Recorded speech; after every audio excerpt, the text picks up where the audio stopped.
Saucy stocks are getting some revitalized attention among beverage analysts. Brown-Forman caught a downgrade this morning from Morgan Stanley, but still remains an attractive stock. At least that's what our next guest believes. For more on the alcohol sector, we're joined by Nadine Sarwat, who is the Bernstein Director of American Alcoholic Beverages and Cannabis. Nadine, great to have you here with us this morning. First and foremost, I mean, we got to think about this industry more broadly and the consumer appetite or taste profiles that continue, especially in this environment where there is more kind of thought process to discretionary purchases. How is that making its way into this sector? Yeah, hi, thanks for having me. So you're absolutely right in that consumers are being more thoughtful. 2023 was really hard for U.S. alcohol more generally, including spirits, beer, and wine. But what we've seen is that a lot of those structural trends that have existed for the past decade are still existing even within a tough year, namely that spirits continues to gain share from beer. That's for three structural reasons. First, women are becoming an increasing proportion of the drinking population versus 10 years ago, and they prefer spirits to beer. Second of all, men are drinking differently today. So 20, 30 years ago, your average male American would just drink beer. Now they're enjoying a bottle of wine with their partner over dinner, still drinking beer while watching sports, but also enjoying cocktail out with friends. And the third point is health and wellness. Now we could sit here and debate which of the three types of alcohol I just listed are healthier. But suffice to say that a lot of consumers feel spirits are more aligned with their health and wellness and calorie goals. So when you look at all of that, even though it's been a tough year, a lot of the same structural factors that drive consumer choices are still here today. So then, Nadine, given that there's been lots of talk about GLP-1s, the impact that that's having on consumer staples, on the food categories, what about alcohol? Because that's been lost a little bit within the conversation. You're absolutely right. Well, the first assumption we'd have to make is that GLP-1s does have a negative impact on alcohol consumption. So far, studies have only been done on rodents, but even if we look at anecdotal surveys, Bernstein conducted one as well, we do find that there is some hit to alcohol consumption. Now, the real question, though, is does this hit what we have called the super user of alcohol? If you think about soda companies or sugary or salty snacks, what really places them at risk from GLP-1s is the fact that the GLP-1 target consumer, so the average obese American, will heavily overlap with the consumer who disproportionately eats or drinks the majority of those soda, sugar, or salty snack products.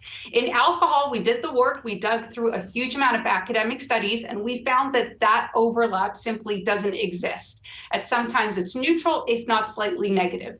Now, that's not to say that you wouldn't get a GLP-1 hit, but it'll not be in the magnitude of some of those other CPG stocks. Hard seltzers, spiked drinks, who is the strongest play in that category from your perspective?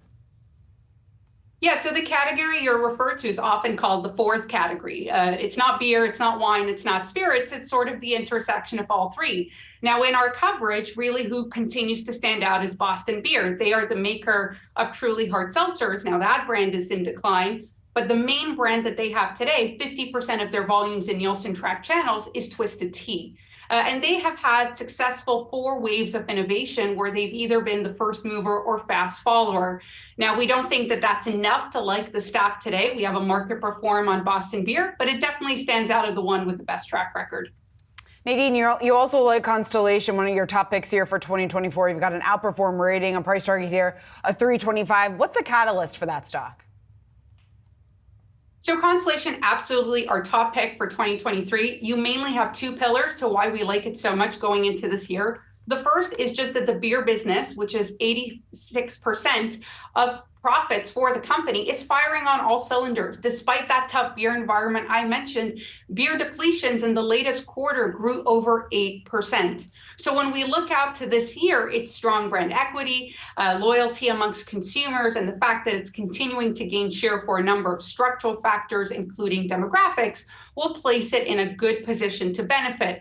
But the other catalyst to call out is that improved corporate governance. Historically, corporate governance and the patchy capital allocation under previous management were the reasons valuation traded at a discount. And what we've seen over the last 12 months is a huge, meaningful improvement in that, and that should help drive the stock upwards too. Nadine, just lastly while we have you, the Olympics having their first beer sponsor ever. Does that act as a rising tide for the whole category this year?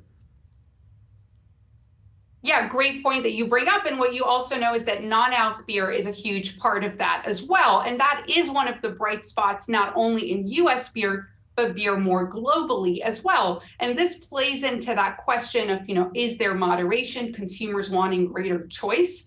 What we think the good thing here is that brewers are definitely better positioned than distillers to benefit from this trend. And we've seen this in the US. Think athletic beer, Heineken 0.0, Bud Zero. There's definitely a market for that, and one that can be a win-win for brewers.